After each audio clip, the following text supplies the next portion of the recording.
Welcome to Hired in IT. Our mission is simple: help you build the skills that employers actually want. Whether you're trying to land your first IT job, switch careers, earn a promotion, or increase your salary, we're here to help.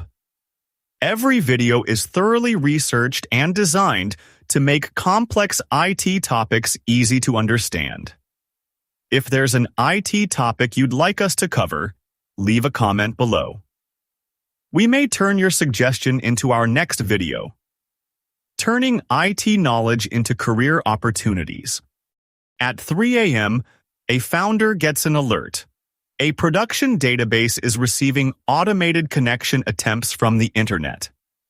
How did that happen? The root cause is rarely just one setting. Exposure usually comes from several conditions lining up. Maybe the database was placed in a subnet with a direct internet gateway route.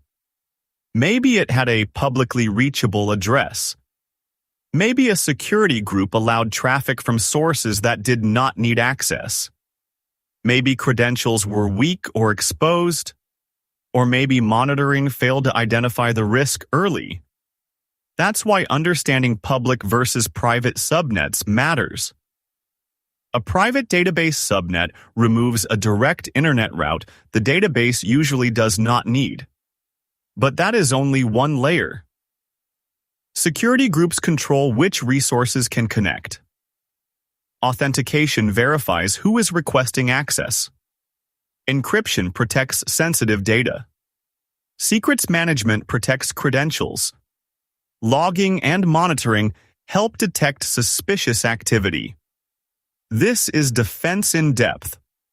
By the end of this video, you'll be able to inspect a route table, determine the role of a subnet, and decide where each application tier belongs. More importantly, you'll understand why. Here's what you'll be able to do after this. 1. Read a route table and know instantly whether a subnet is public or private. 2. Place your web servers, databases, and internal apps in the right type of subnet using the 3-tier pattern. 3.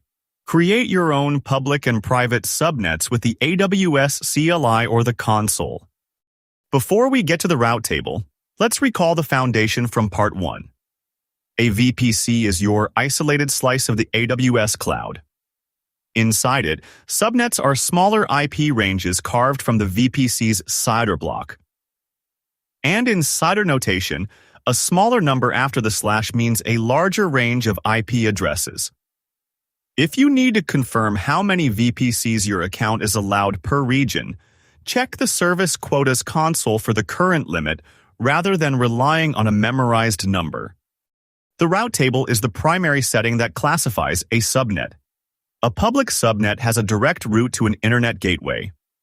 For IPv4, the common example is a default route, 0.0.0.0/0, whose target is an internet gateway. A public IPv6 route can use Bastion to the same gateway. A private subnet has no direct route to an internet gateway. It may have no route outside the VPC, or it may have routes to a NAT gateway, a VPN, a transit gateway, VPC endpoints, or other private destinations. A route to a public NAT gateway does not make a subnet public. The NAT gateway gives eligible private resources an outbound path. The subnet still has no direct internet gateway route of its own. So the exam-safe rule is this: a subnet is public when it has a direct route to an internet gateway. The route table tells you the network path. Addressing and security controls determine whether a particular resource can actually use that path. Compare the two route tables. A public subnet has a direct route to an internet gateway. In many IPv4 designs, that is 0.0.0.0/0, pointing to an IGW target. A private subnet has no direct internet gateway route. It might have only the VPC's local route. Or it might send 0.0.0.0/0 to a public NAT gateway for outbound IPv4 internet access while still remaining private. That route table distinction is how AWS classifies the subnet type. But do not stop at the route table when you are troubleshooting a resource. An IPv4 EC2 instance also needs a public IPv4 address, or elastic IP address to communicate with the Internet through an Internet gateway. Security groups and network ACLs must allow the intended traffic too. Route table first, then address, then security. Quick checkpoint. Your teammate flips on auto-assign public IPv4 and says the subnet is now public. Are they right? The answer: no. A public IP gives an instance an address, but without a route to an internet gateway in the subnet's route table, the traffic goes nowhere. Only the internet gateway route makes a subnet public. Let's do this in the actual console. Open the VPC dashboard, click Resource Map, then select any subnet. On the Details panel, open the Route Table tab. If you see a route with destination 0/0 and target starting with IGV, it's public. If there's no internet gateway target, it's private. Once you know where to look, the check is quick. Let's make this checkpoint harder. You're given two subnet route tables. Subnet A has 0.0.0.0/0. IGW123. Subnet B has 0.0.0.0/0, NAT456. Which subnet is public? Think about it. Subnet A. Why? Because its default IPv4 route points directly to an internet gateway. Now what about Subnet B? Subnet B is private. Its default route points to a NAT gateway rather than directly to an internet gateway. That NAT path can give eligible resources outbound IPv4 internet connectivity without changing the subnet's classification to public. That's the rule I want you to remember. Direct Internet Gateway route, public subnet. NAT gateway route, still private. When you're given an AWS exam question or troubleshooting an actual VPC, don't start with the resource's public IP setting. Start with the route table. So what actually belongs in a public subnet? Start with resources that genuinely need a direct internet path. In a modern three-tier web architecture, the public entry point is often an internet-facing application load balancer. Clients on the internet connect to the load balancer. The load balancer then forwards approved requests to application servers in private subnets. Those application servers do not need direct inbound connections from the internet. They only need to accept the required application traffic from the load balancer. Could you place an EC2 web server directly in a public subnet? Yes. That's common in simple labs and may be appropriate for certain workloads. But don't confuse possible with preferred architecture for every production application. If the application can sit behind a load balancer, keeping the application instances private reduces direct public exposure. So instead of memorizing, web server equals public subnet, remember, public entry point, public subnet. Application compute. Private subnet when direct internet exposure isn't required. Database, private subnet. We'll put all three pieces together later in the lesson. What happens when an administrator needs access to an instance in a private subnet? One traditional solution is a Bastion host. A Bastion, sometimes called a jump box, provides a controlled administrative entry point. In a traditional design, the Bastion can sit in a public subnet while the servers being administered remain private. If you use this pattern, don't expose SSH or RDP broadly to the internet. restrict administrative access to known trusted sources, and apply strong authentication, logging, patching, and monitoring. But a publicly reachable bastion is not your only option. AWS Systems Manager provides capabilities such as Session Manager that can allow administrators to manage supported instances without opening inbound SSH or RDP ports to those instances. That can eliminate the need for a traditional publicly reachable jump box in many environments. So the architecture question isn't, where do I put my bastion? Start one step earlier.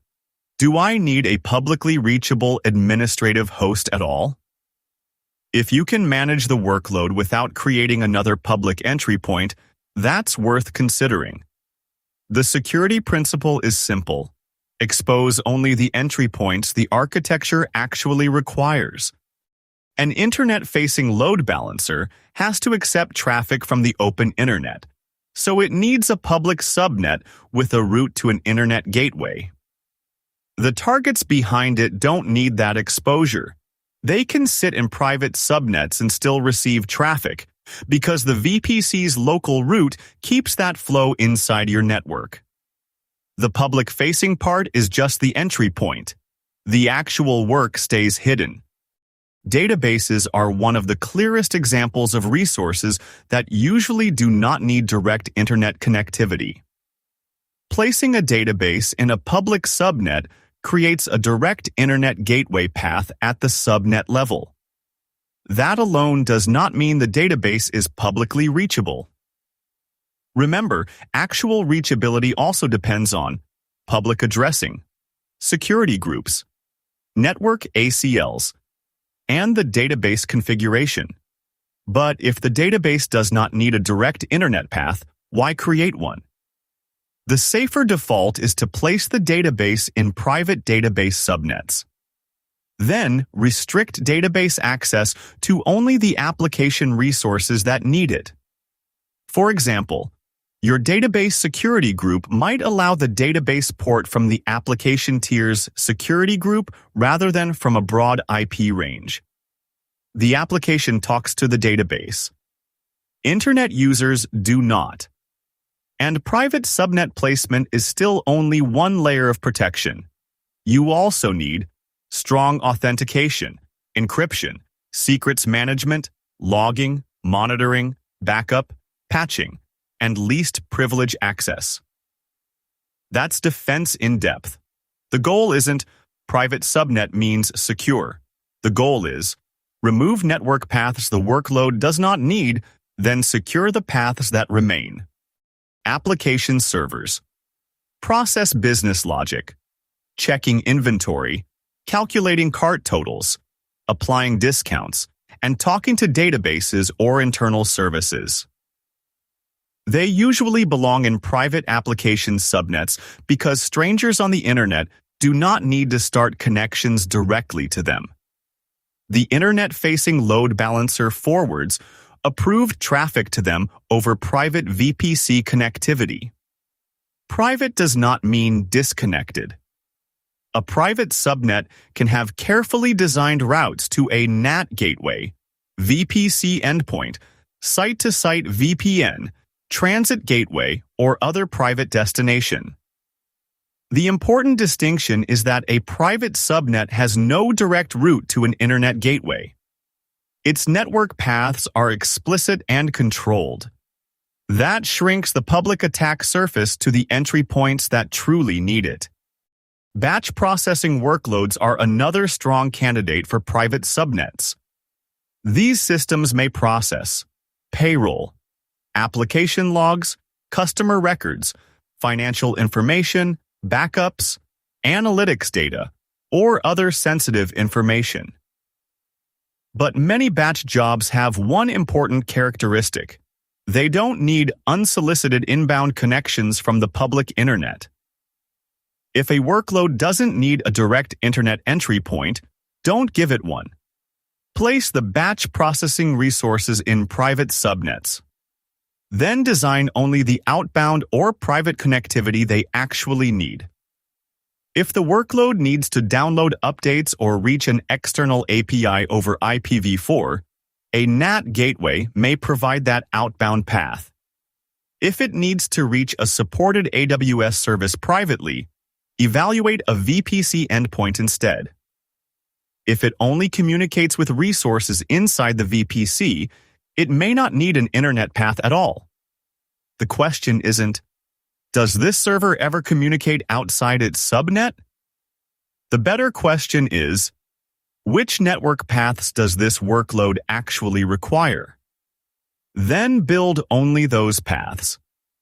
That's a much stronger security model than giving every server internet connectivity by default. Quick recall beat. A database holding customer PII, public subnet or private, and why? The expected answer: private subnet is the safer default because it has no direct route from the internet, so there's one less path in.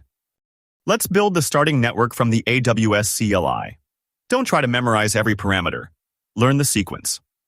First, create the VPC. The command starts with AWS EC2 create VPC. For this lab, we'll use 10.0.0.0/16 AWS returns a VPC ID. Save it because we'll use that ID when creating the subnets. Next, create the public subnet with AWS EC2 create subnet. Provide the VPC ID, a non-overlapping subnet, CIDR, and the availability zone, for example, 10.0.1.0/24. Now create the private subnet using another non-overlapping range, for example, 10.0.2.0/24. Remember, every subnet belongs to exactly one availability zone.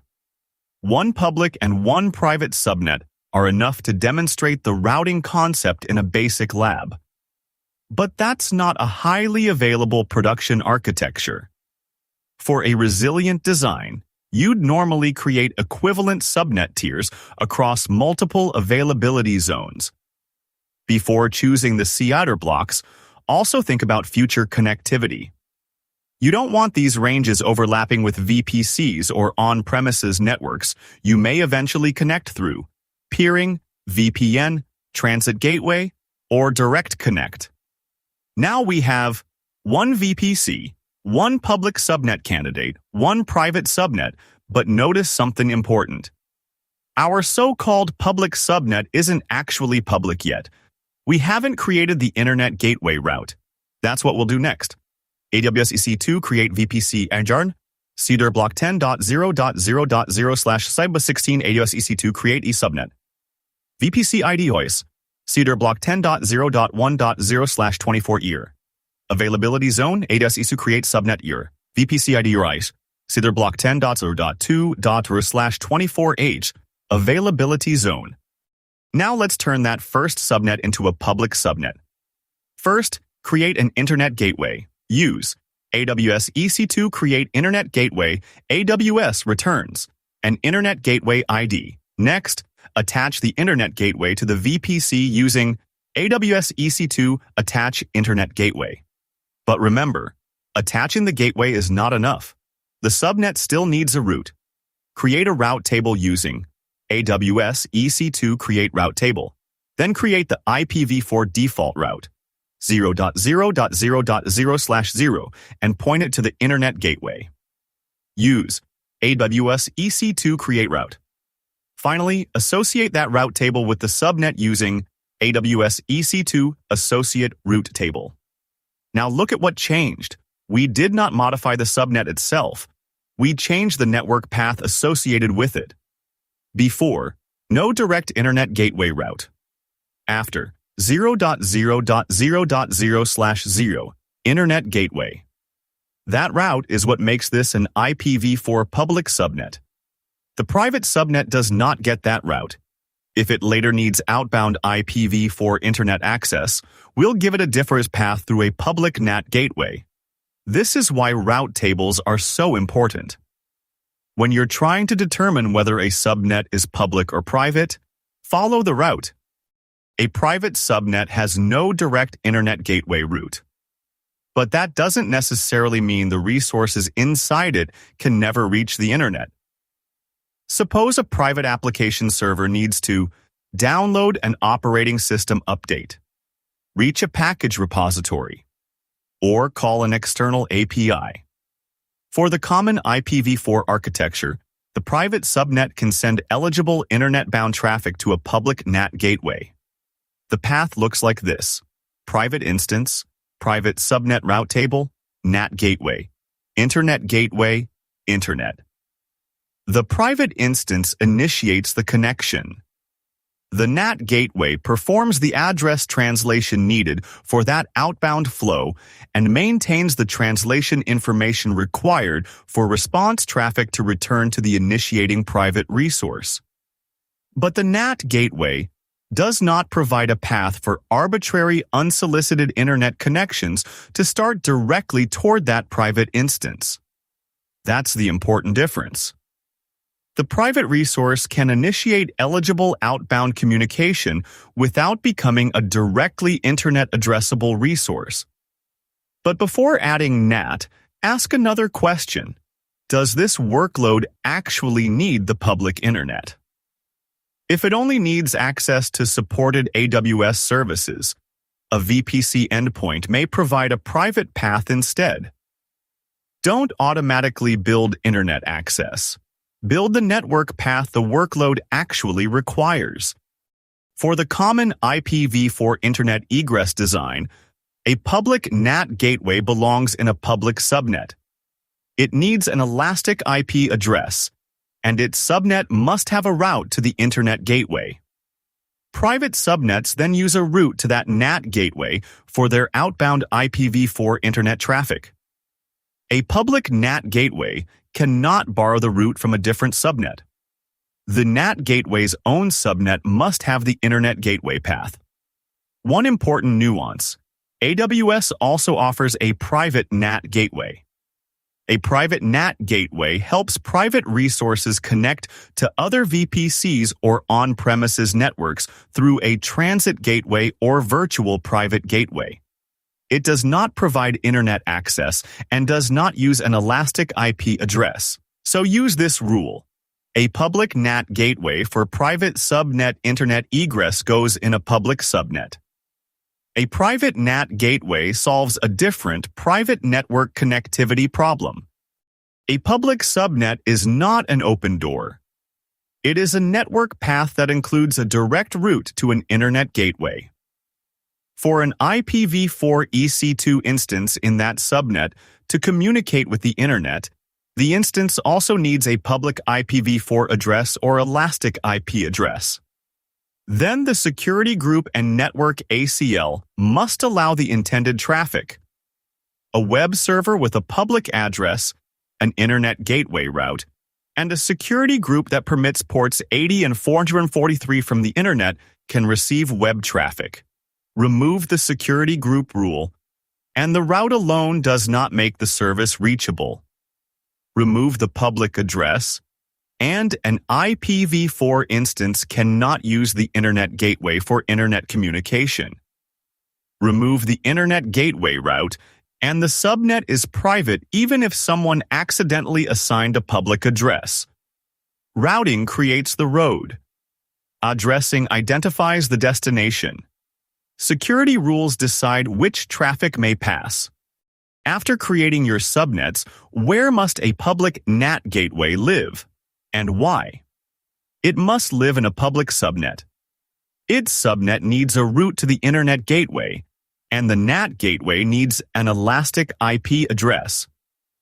Private subnets route their outbound IPv4 internet traffic to that NAT gateway, which lets the connection start from inside without allowing unsolicited inbound connections from the internet. A NAT gateway in a private subnet cannot use the public subnet's route next door. Each subnet follows its own associated route table. Now let's put everything together in a production-style 3-tier architecture. Start with a public entry point.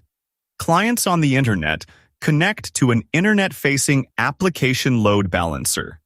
Deploy the load balancer across public subnets in at least 2 availability zones. Those public subnets have direct routes to an internet gateway. Behind the load balancer are your web or application servers. Put those servers in private application subnets across multiple availability zones. They don't need direct inbound internet connectivity. Their security groups should allow the required application traffic from the load balancer's security group. Next comes the database tier. Place the database in private database subnets. Give it no public address and no direct internet gateway route. Configure its security group to accept only the required database traffic from the application tier. Now think about outbound access. If the private application servers need outbound IPv4 internet connectivity, they can route through public NAT gateways. For higher availability, and to avoid making one availability zone the egress dependency for another, production architectures often deploy a NAT gateway per availability zone and route each private application subnet to a NAT gateway in the same AZ. But that comes with additional cost, so evaluate the requirement instead of blindly copying the pattern. And if the private workloads only need supported AWS services, VPC endpoints may eliminate some NAT traffic entirely. The architecture principle is public entry point, private compute, private data, controlled outbound paths. Only expose the network paths the application actually requires. In a standard production-style 3-tier web application, which tiers go public and which stay private? The internet-facing load balancer belongs in public subnets because it must accept internet traffic. The web or application servers belong in private application subnets. They receive traffic from the load balancer, not directly from the public internet. The database belongs in private database subnets with no public address and no direct route to the internet gateway. The memory trick is simple: public entry point, private compute, private data. An IPv4 EC2 instance is supposed to have public internet connectivity, but it can't reach the internet. Don't randomly change settings. Check these 5 things in order. Number 1. The route. Open the subnet's associated route table. For a typical public IPv4 subnet, look for 0.0.0.0/0 Internet Gateway. If that route isn't there, the subnet doesn't have the public IPv4 path. Number 2. The Internet Gateway. Confirm that the Internet Gateway referenced by the route is attached to the correct VPC. Number 3. Public Addressing. Confirm that the EC2 instance has a public IPv4 address or elastic IP address. A private IPv4 address alone cannot use the Internet Gateway for public IPv4 internet communication. Number 4. Security Controls. Check the security group's outbound rules. Then check the network ACL's inbound and outbound rules. If you're using custom NACL rules, remember that stateless filtering means return traffic and ephemeral ports matter. Number 5. Everything above the VPC network. Check DNS resolution, the operating system firewall, proxy configuration, and the destination itself. A perfect AWS route table cannot fix a broken DNS resolver or a firewall running inside the operating system. Troubleshoot in layers: root, gateway, address, security, host, and destination. That's much faster than guessing. A private instance cannot reach the internet for updates? Trace the egress path. First, confirm the private subnet's route table sends IPv4 default traffic to a public NAT gateway. Second, confirm that public NAT gateway is in a public subnet, has an elastic IP address, and that its own subnet has a route to the internet gateway. Third, check the private instance's security group outbound rules and the network ACL rules on both the private and NAT subnets. NAT gateways do not use security groups, so do not look for a NAT gateway security group setting. Fourth, verify DNS resolution and make sure the destination is reachable. And finally, ask whether the workload really needs the public internet. For supported AWS services, a VPC endpoint may provide the private path you need without NAT gateway data processing cost. Here are the two IPv4 internet paths. A public IPv4 instance has a route to an internet gateway, a public IPv4 address or elastic IP address, and security rules that allow the traffic. The internet gateway performs the one-to-one NAT between the instance's private address inside the VPC and its public IPv4 address for internet communication. A private instance has no direct internet gateway route. It sends eligible internet-bound IPv4 traffic to a public NAT gateway. The NAT gateway translates the source address, and the internet gateway maps the NAT gateway's private address to its elastic IP address for the internet path. The private instance can initiate the connection and receive the response. The public internet cannot start a new connection directly to that private instance through the NAT gateway. That is why a NAT gateway supports outbound access without turning the private subnet into a public subnet. Let's test whether you really understand subnet classification. You're looking at a private application's route table. It contains the normal local VPC route. It also contains 0.0.0.0/0, NAT 123 and 10.50.0.0/16.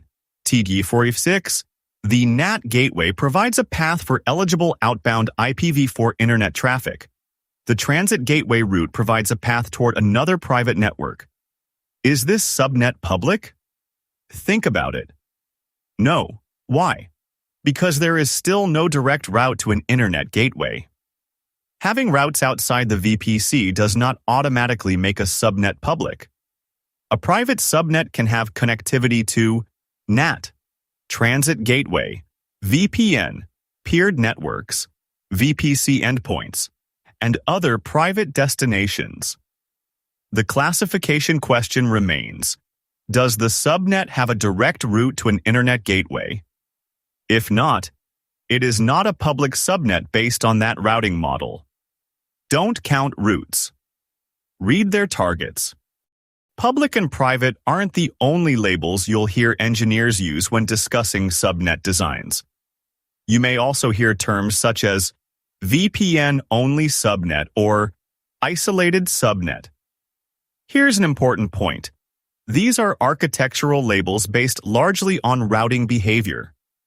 AWS doesn't give you a drop-down where you create a fundamentally different resource called a public subnet resource versus a private subnet resource. You're creating subnets and then designing their network paths. A public subnet has a direct route to an internet gateway. A private subnet has no direct internet gateway route, but may have controlled paths to other destinations. A design described as a VPN-only subnet may route private network traffic toward an on-premises environment through site-to-site VPN connectivity without providing a direct internet gateway path. An isolated subnet is designed with no route to destinations outside the intended private environment. For example, a tightly controlled database subnet may have only the routes needed for internal application communication and supporting services. The terminology can vary with architecture and documentation. The durable skill is, read the route table and determine where the subnet can actually send traffic. That's more useful than memorizing the label. Here is a useful design rule.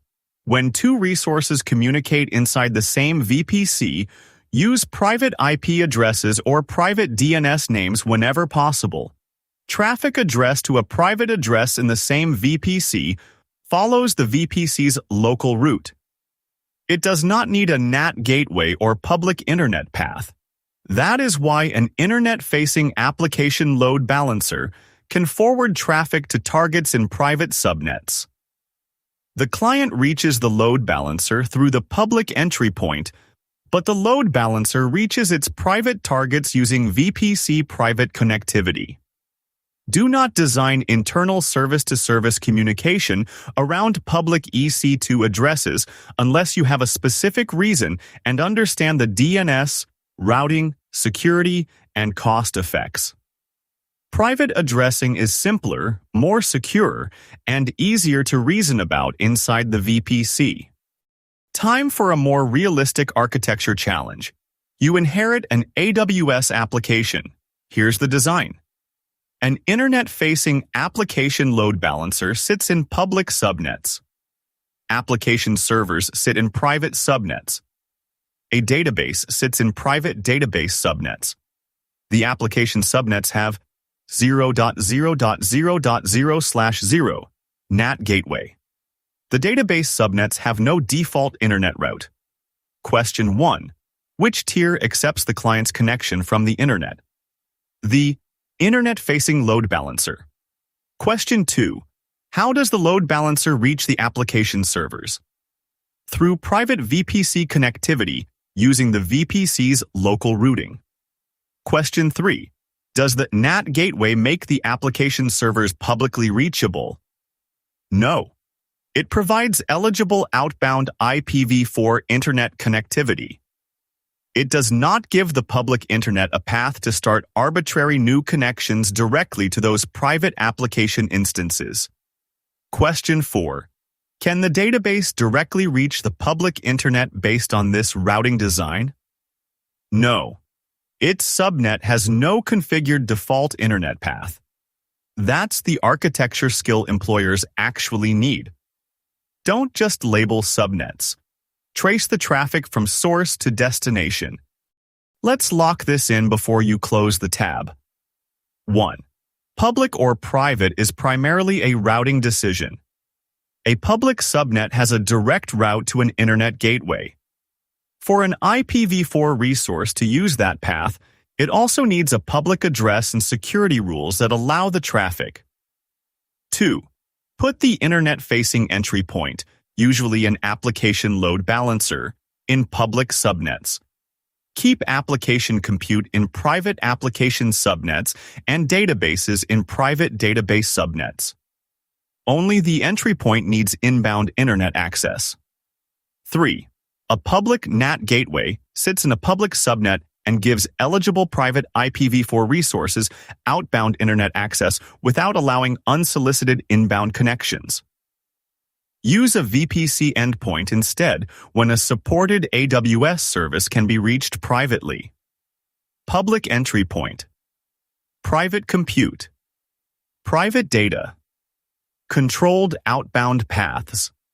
Once routing creates a possible path, a second layer decides what traffic is allowed. Security groups are stateful virtual firewalls associated with supported elastic network interfaces. If an inbound request is allowed, the return traffic is allowed automatically. Network ACLs, NACLs, are stateless filters at the subnet boundary. You must consider inbound and outbound rules separately, including the ephemeral ports needed for return traffic. In most architectures, security groups are the primary control used to define which resources can talk to each other. NACLs provide an additional subnet-level layer when you need it.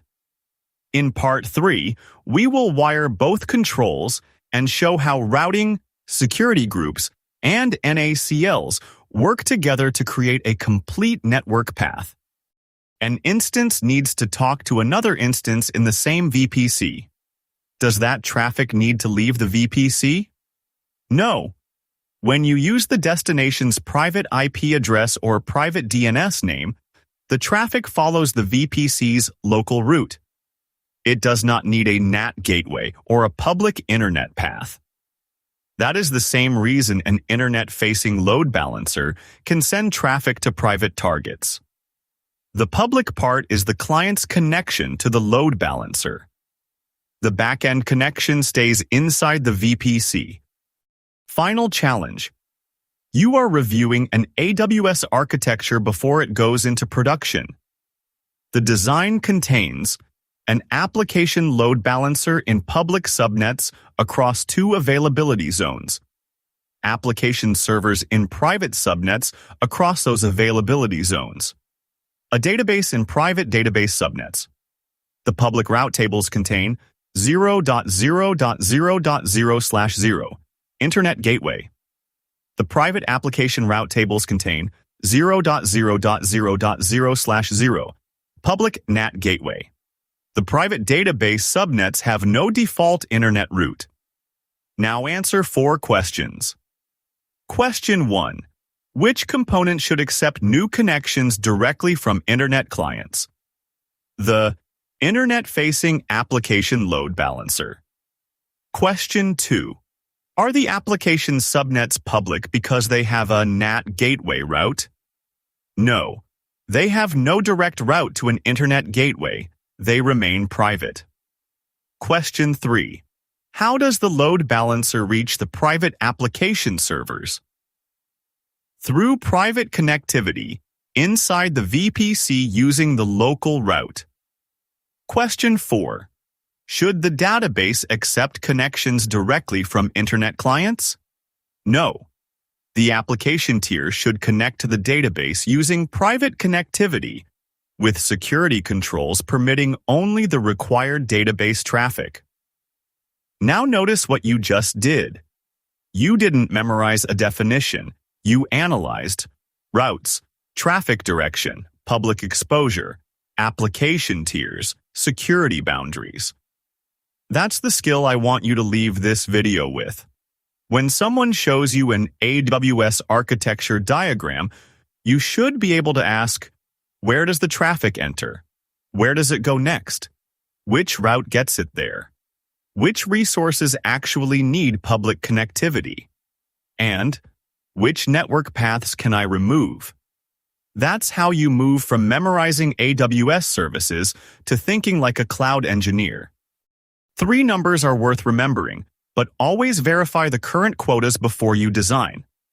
The default VPC quota is 5 VPCs per region, and the default subnet quota is 200 subnets per VPC. Both are adjustable through service quotas. AWS regions contain multiple availability zones, but the exact number differs by region.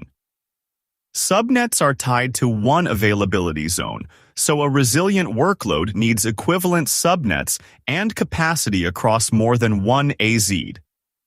Do not memorize numbers without the architecture lesson. A high subnet quota does not help if your CIDR blocks are too small, your subnets overlap, or you placed all of a critical tier in a single availability zone. You are looking at a route table where the IPv4 default route points to a NAT gateway. Is that subnet public or private? Private. It has no direct route to an internet gateway. And what is the default maximum number of VPCs you can create in one region? 5, unless you request a quota increase. That is the pattern to remember. NAT gateway route means controlled outbound access from a private subnet. Internet gateway route means the subnet is public. Now turn this lesson into a project. Build a small VPC lab with 1 VPC, 2 availability zones, 2 public subnets, 2 private application subnets. Then create separate route tables.